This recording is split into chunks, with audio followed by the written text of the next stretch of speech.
Hello दोस्तों, latest job update में एक नए अपडेट के साथ आइए देखते हैं। Uttar Pradesh metro rail corporation limited के द्वारा एक नई वैकेंसी निकाली गई है, जो कि 2022 की Uttar Pradesh metro corporation limited द्वारा निकाली गई पहली वैकेंसी है। आइए देखते हैं उसका कौन कौन सी पोस्ट के लिए वैकेंसी निकाली गई है, क्या क्या एज क्राइटेरिया है, क्या क्या क्वालिफिकेशन है, सिलेक्शन प्रोसेस क्या है, उसका एग्ज़ाम पैटर्न क्या है। आइए देखते हैं उनके नोटिफिकेशन के अनुसार स्टेप बाय स्टेप सभी चीज़ों को एनालिसिस करते हैं। तो आइए देखते हैं। यहाँ देखिए, Uttar Pradesh metro rail corporation के द्वारा निकाली गई है। पहले बता दें कि Uttar Pradesh metro corporation limited एक जॉइंट वेंचर है गवर्नमेंट ऑफ इंडिया और गवर्नमेंट ऑफ उत्तर प्रदेश का। इसमें 50% हिस्सेदारी गवर्नमेंट ऑफ इंडिया की है और 50% हिस्सेदारी गवर्नमेंट ऑफ उत्तर प्रदेश की है। ये वैकेंसी जो निकल के आ रही है, इसकी ऑनलाइन स्टार्ट डेट, ये एडवर्टाइजमेंट डेट 1/11/2022 को आने वाली है। अगर इसके हम नोटिफिकेशन की बात करें, यहाँ लिखा गया है कि 1/11/2022 से 1 नवंबर 2022 को आने वाली है। इसकी हम फॉर्म फिलअप की बात कर लेते हैं। तो इसका जो फॉर्म फिलअप ऑनलाइन रजिस्ट्रेशन की डेट जो स्टार्ट हो रही है वो 1 नवंबर 2022 से स्टार्ट हो रही है। और इसका जो फीस पेमेंट और ऑनलाइन फिलअप का लास्ट डेट है वो 30/11/2022 तक है।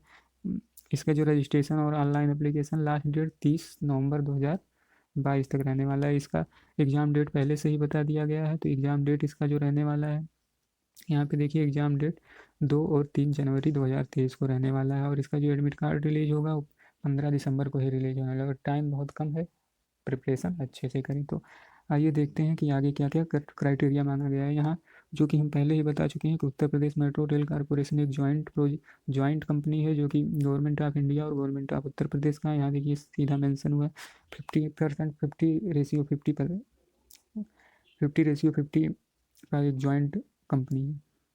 तो आइए देखते हैं कि यहाँ पे देखिए, एग्जीक्यूटिव की पोस्ट के लिए जो वैकेंसी निकाली गई है, यहाँ पे टेक्निकल और नॉन टेक्निकल दोनों पोस्ट के लिए वैकेंसी निकाली गई है। तो ये एग्जीक्यूटिव की पोस्ट है। तो एग्जीक्यूटिव की पोस्ट के लिए यहाँ पे देखिए पोस्ट कोड 01 है। तो इस 01 पोस्ट के लिए असिस्टेंट मैनेजर सिविल की वैकेंसी है, जो कि सैलरी 50,000 से 1,60,000 तक रहने वाली है। टोटल 16 पोस्ट निकाले गए हैं। यहाँ पे जो क्वालिफिकेशन मांगा गया है वो BE BTech सिविल इंजीनियरिंग में मांगा गया है, और उसमें 60% होना चाहिए। और UR EWS और OBC के लिए 60% होना चाहिए, और SC और ST के लिए 50% होना चाहिए। एज यहाँ पे 21 साल से 28 साल होनी चाहिए, और एग्जीक्यूटिव टेक्निकल की पोस्ट के लिए ये मांगी गई है। उसके बाद आइए देखते हैं, यहाँ पे पोस्ट कोड E02 है, जो कि असिस्टेंट मैनेजर इलेक्ट्रिकल की पोस्ट है। यहाँ पे भी सैलरी सेम रहने वाली है। यहाँ पे टोटल वैकेंसी 8 रखी गई है।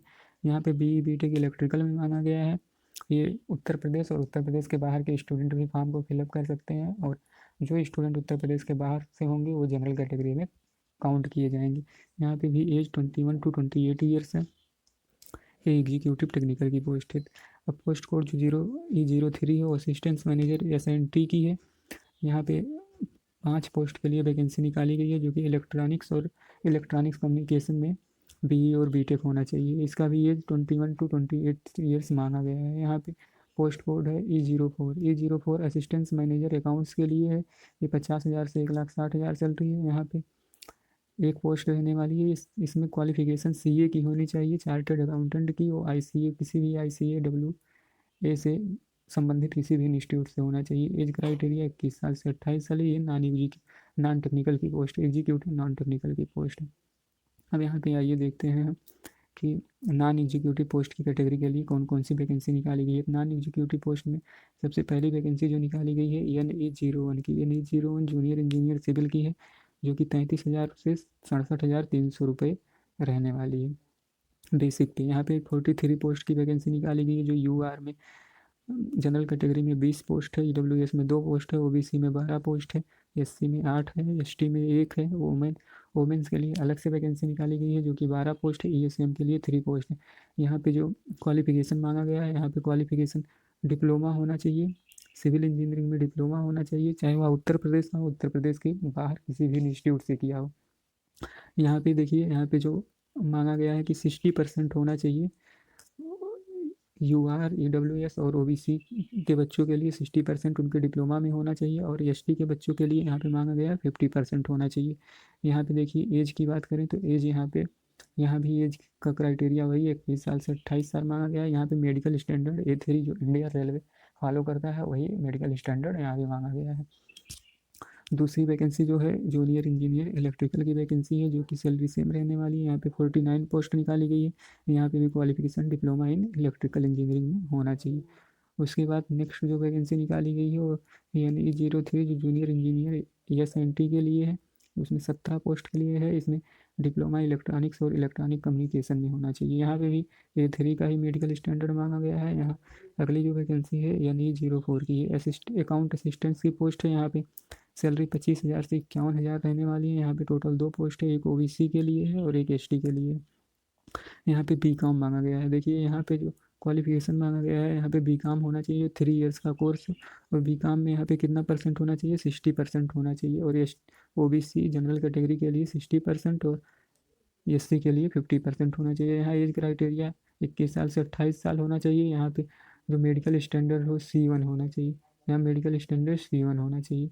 उसके बाद यहाँ पे जो अगली वैकेंसी निकाली गई है NE05 के लिए ऑफिस असिस्टेंट CHR की पोस्ट है।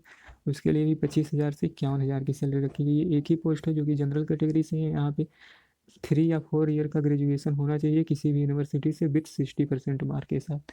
यहाँ पे भी C1 की रखी गई है मेडिकल स्टैंडर्ड।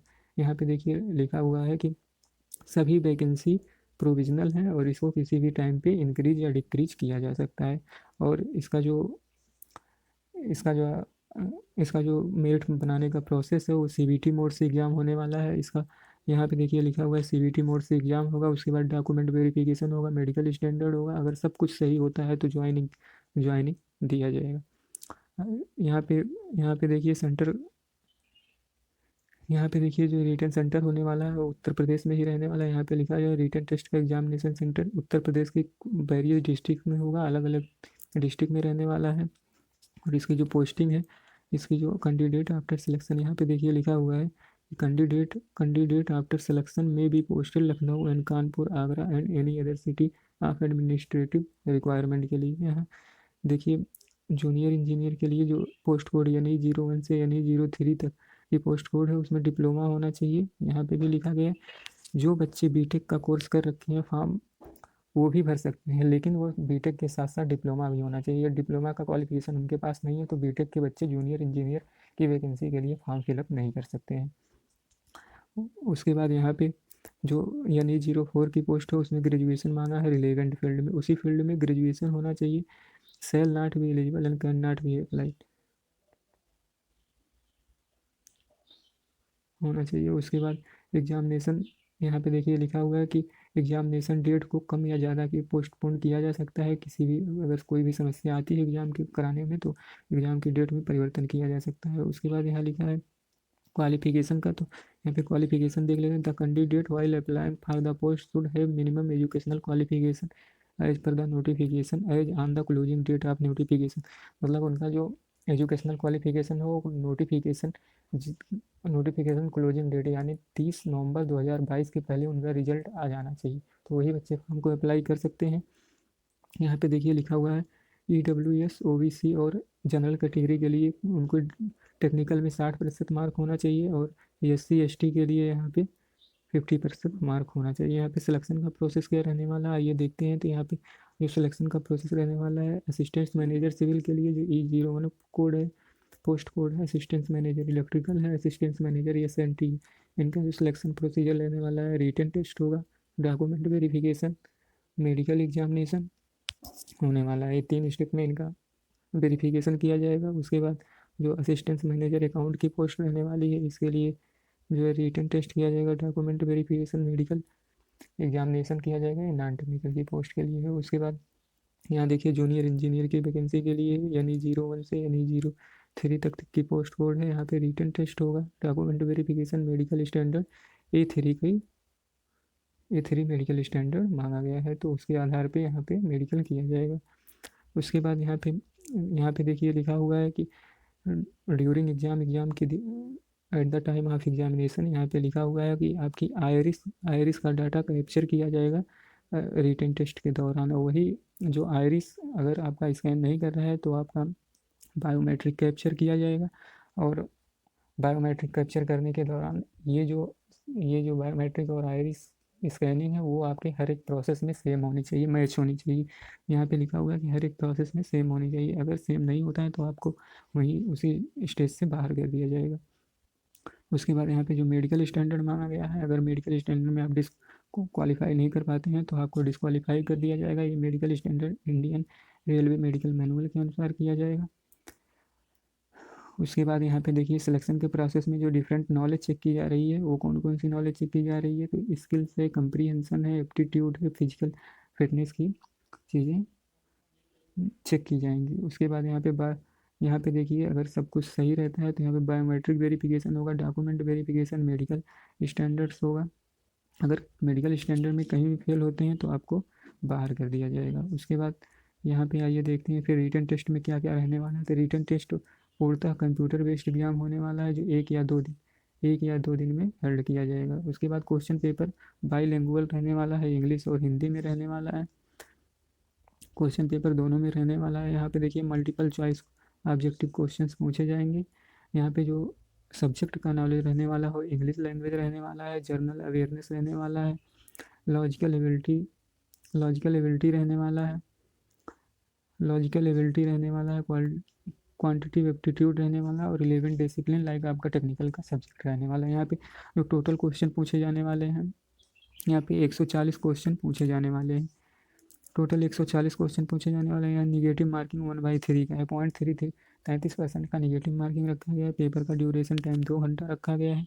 यहाँ पर जो एग्ज़ाम कराया जाएगा वो पूर्णतः CBT मोड से कराया जाएगा। एग्जामिनेशन सेंटर की बात कर लेते हैं, कहाँ कहाँ रहने वाला है। तो ये रहा आपका एग्जामिनेशन सेंटर की डिटेल। एग्जामिनेशन सेंटर आपका लखनऊ, कानपुर, आगरा, प्रयागराज, वाराणसी, गोरखपुर, मेरठ, झांसी, बरेली, नोएडा, ग्रेटर नोएडा, गाजियाबाद, अलीगढ़, मुरादाबाद, मथुरा, मुजफ्फरपुर और इन्हीं other city of Uttar Pradesh में रहने वाली है। उसके बाद यहाँ पे लिखा है admit card. Date of examination के दिन आपको क्या क्या लेकर आना होगा। एडमिट कार्ड, एक पासपोर्ट साइज फोटोग्राफ लाना होगा, एक valid identity card, Aadhaar card हो, passport, driving licence, PAN card.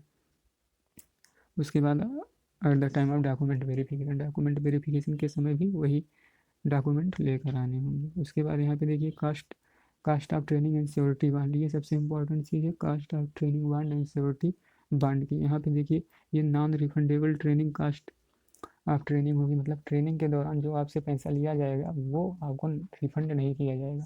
जो सिक्योरिटी बांड है वो आपको रिफंड कर दिया जाएगा, लेकिन जो ट्रेनिंग का कास्ट है वो आपको रिफंड नहीं किया जाएगा। यहाँ पे देखिए जो E01 की पोस्ट है, यहाँ पे देखिए जो E01 से E04 की पोस्ट है, एग्जीक्यूटिव की पोस्ट है, वहाँ पे 94,400 की ट्रेनिंग कास्ट है। और जो E01 से E06 junior engineer, civil, electrical, SNT, account assistant, office assistant, इनके लिए 35,400 का ट्रेनिंग कॉस्ट रखा गया है। और यहाँ पे देखिए सिक्योरिटी बॉन्ड की बात कर लें तो जो एग्जीक्यूटिव पोस्ट है उनके लिए 3 लाख का सिक्योरिटी बॉन्ड रखा गया है। और वो कितने टाइम पीरियड के लिए होगा, तो 3 साल के टाइम पीरियड के लिए रखा गया है। और अगर आप रेजिग्नेशन देते हैं 3 साल के अंदर या 3 साल के बाहर कभी भी आप रेजिग्नेशन देते हैं तो आपको उस रेजिग्नेशन के 3 महीना पहले ही आपको नोटिस देना होगा, UPMRC के पास नोटिस भेजना होगा। अगर हम नॉन एग्जीक्यूटिव पोस्ट की बात कर ले, नॉन एग्जीक्यूटिव पोस्ट में सिक्योरिटी बॉन्ड जो हमारी है वो 1.5 लाख रहने वाली है। ये भी 3 ईयर्स का ही बॉन्ड रखा गया है। इसमें भी 3 महीने पहले आपको पीरियड नोटिस होगी। अगर जो आपको रेजिग्नेशन देना है तो एक शॉर्ट नोटिस आपको देनी होगी, और ये 3 साल के बाद आपके पास रिटर्न कर दिया जाता है। आपका जो प्रोबेशन पीरियड रहने वाला है वो प्रोबेशन पीरियड 2 साल का रहने वाला है। इसमें ट्रेनिंग भी इंक्लूड किया जाएगा। यहाँ पे देखिए लिखा जाए इंक्लूडिंग ट्रेनिंग पीरियड, का जो ट्रेनिंग पीरियड है वो उसके साथ मिला के 2 साल का आपका प्रोबेशन पीरियड रखा है। प्रोबेशन पीरियड के बाद आपको किसी भी जगह पर पोस्टिंग दी जा सकती है। इसकी जो पे की बात करें तो पे स्केल रहने वाला है उत्तर प्रदेश के अनुसार, उत्तर प्रदेश सरकार के अनुसार रहने वाला है। टाइम टू टाइम वेरी करता रहता है। यहाँ पे देखिए लिखा हुआ है as per pay scale under IDA industrial dearness allowance, यहाँ पे बात की गई है। अगर हम रिजर्वेशन की बात कर लें तो जो उत्तर प्रदेश के बाहर के स्टूडेंट हो वो रिजर्वेशन उनको नहीं मिलेगा, वो जनरल कैटेगरी में काउंट किए जाएंगे। और जो उत्तर प्रदेश के बच्चे हैं उनको जो है रिजर्वेशन दिया जाएगा। EWS के लिए, SC ST OBC सभी के लिए रिजर्वेशन दिया जाएगा।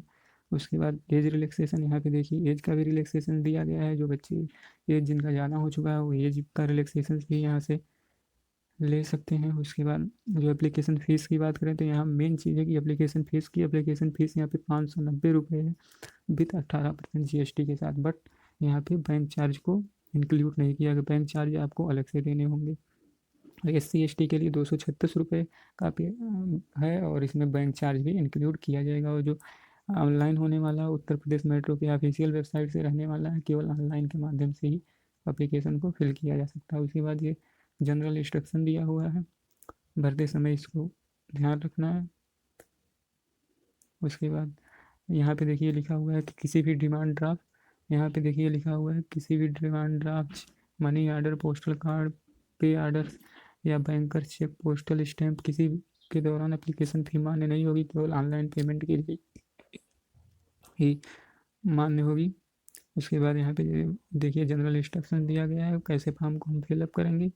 उसके बाद दिया है, उसके बाद ये देखते हैं यहाँ पे देखिए लिखा हुआ है कि जो हमारे उत्तर प्रदेश के बच्चे हैं उनके लिए जो सर्टिफिकेट है EWS या OBC या SC ST का जो सर्टिफिकेट है उत्तर प्रदेश सरकार के द्वारा लगाया जाएगा। जैसे देखिए यहाँ EWS के बच्चों के लिए इस फॉर्मेट में लगेगा, EWS के बच्चों के लिए इस फॉर्मेट में लगेगा। अगर यहाँ पे स्वयं का घोषणा पत्र है उसके बाद जो अनुसूचित जाति और अनुसूचित जनजाति है उत्तर प्रदेश के, इस तरह से लगेगा। एनेक्सर 3 में दिया गया है।